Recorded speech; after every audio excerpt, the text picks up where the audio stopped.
Well, I work at Offutt Air Force Base, so I deal with a lot. I go to the range and I totally zen out. Fantastic time. And so those are some of the stories that we need to start sharing about firearms in relation to those who don't partake in our activities and our hobbies and our sense of self-protection is a right that we should all take seriously.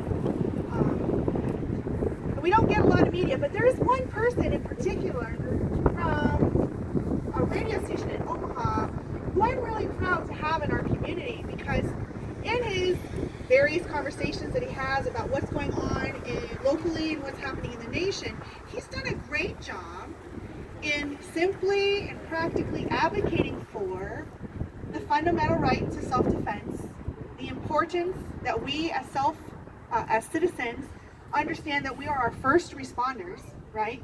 In the case of a situation in our homes or in our communities, and whether it's from a criminal or a terrorist, practical advice. And he advocates for training, he advocates for education, and he supports our rights. So I'd like to introduce Chris Baker.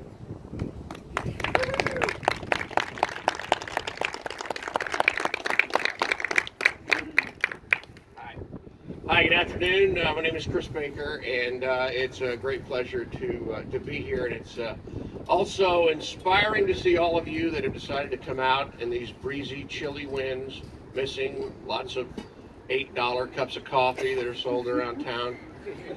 I'm here not as a radio blowhard. I'm here as a citizen, as a patriot, and a strong supporter of the Second Amendment. And I took some notes, and as I was watching Senator Epke and Mr. Clark, first of all, nice round of applause for them. It's really great to see them out here today. Because they're the sausage makers. They're the sausage makers, right? And you and I are the consumers of the sausage. And, I'd say for over 20 years, 30 years actually, my job, my career has been studying society, studying culture. And when you do that, you see certain cycles. You see history repeat itself over and over and over and over again.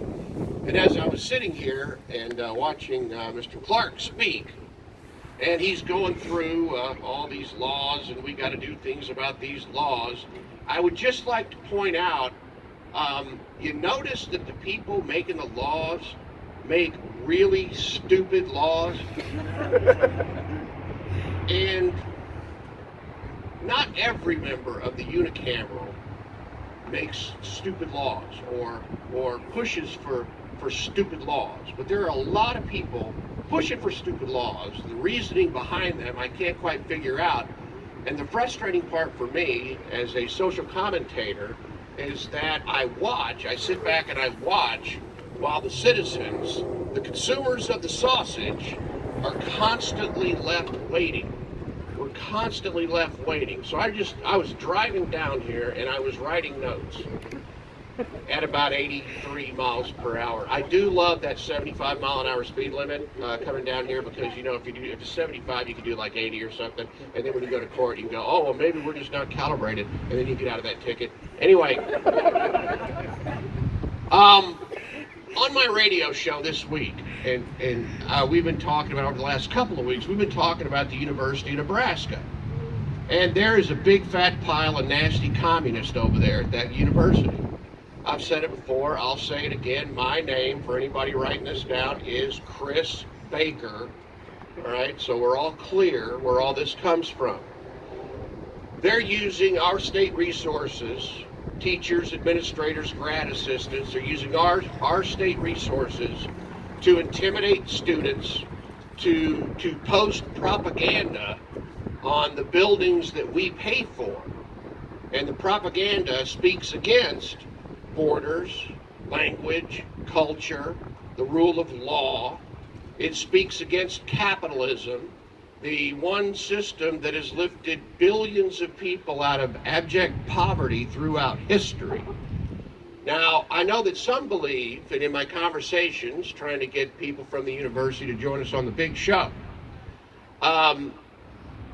many of these statements, many of these signs, many of these opinions are looked upon as, well, that's their opinion and everybody has a right to their opinion. But I would like to make you aware that there are some incredibly dangerous ideologies being taught right now in our country and in the University of Nebraska, just to mention one. And let me give you an example. They just did a poll, it just came out last week. 50%, nearly 50% of millennials think that living under communism and socialism is okay.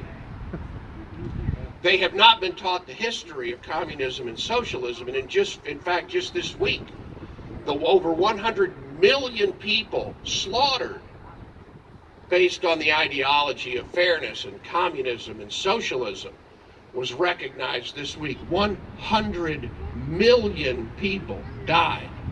And do you understand why 100 million people died? Because those people had their firearms taken away from them. That's why the Second Amendment exists. The Second Amendment in our nation does not exist to go hunting. It does not exist to go target shooting. It does not exist for cowboy movies and Yosemite Sam action going on. It exists to keep an oppressive government from taking over.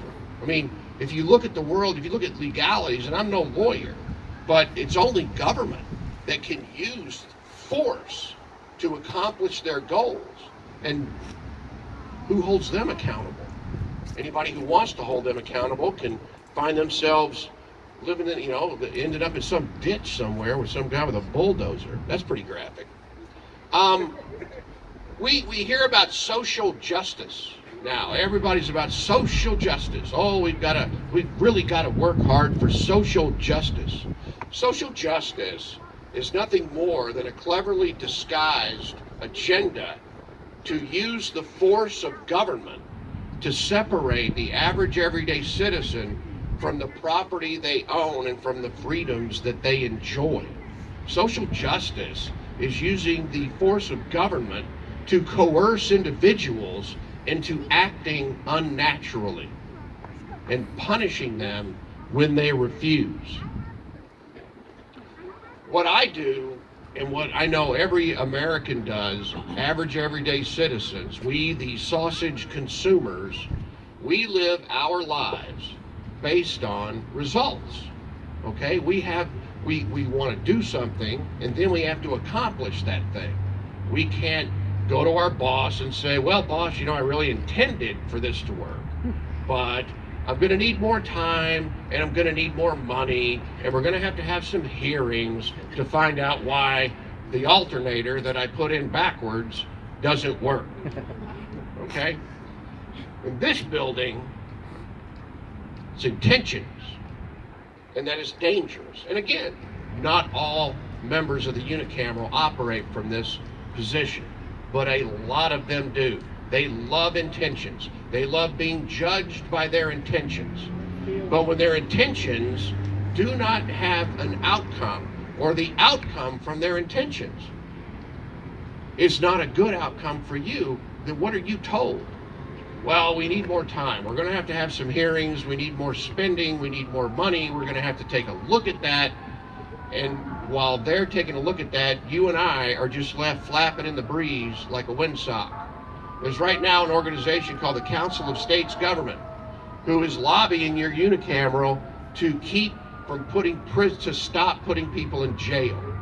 And I'm not saying everybody deserves to be in jail that commits a crime, but right now I'm seeing no rational thought. I'm seeing the idea that ankle bracelets are what's good for the offender. We give them some ankle bracelets and we read them some stories and we tell them that we like them and we want them to have a better life. Well, I have news for the people of the unicameral. They don't care. All right? Criminals are criminals.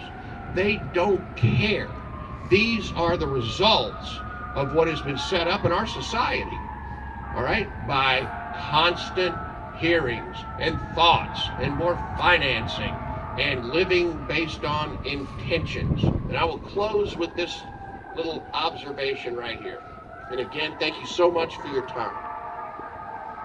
We have been immersed in the nonstop drama of the disgusting toad and horny Harvey Weinstein and him chasing actresses all around his office. And once that busted out, then we hear about this director and this actor and this power broker who are abusing women and abusing young men. And in fact, I'll give you the heads up, there's a big Nickelodeon scandal about to break. Wait till you see that one. The bottom line on this, all these actresses that had to put up, and whether you're actresses or not, any of you women out there that have to put up with these disgusting and subhuman men out there that would treat you as if you're a piece of meat, and that your feelings don't count, and that your dignity is beneath their own, right? How would they feel if you had a gun? How would Harvey Weinstein's victims feel if they had a gun? How would the people that were harassed by these producers that we're hearing about every stinking day, how much of that would have happened if those victims would have been armed? That's something you have to think about, because there is no greater expression of individual liberty than the act of self-defense. And that is why we have the Second Amendment. All right? And thank you so much, and God bless each and every one of you.